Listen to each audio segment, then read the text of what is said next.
उपस्थित राहिलेत। महायुतीच्या ताज्या आदेशामुळे ओबीसी नेते भुजबळ नाराज झाल्याची चर्चा आहे।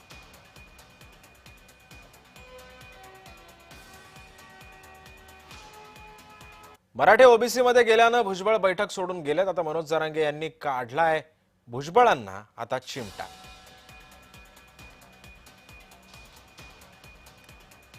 समजून घ्या, छगन भुजबळ जर बाहेर पडला तो मुरब्बी आणि अभ्यासून येत आहे। त्याला सगळं कळतंय। या पोराने आरक्षणात महाराष्ट्र घातला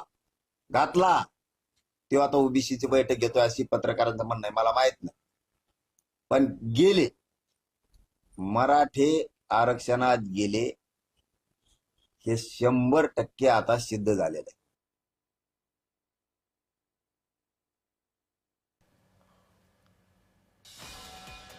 पुढची बातमी बघा। सरकारच्या जीआर विरोधात ओबीसी नेते न्यायालयामध्ये आता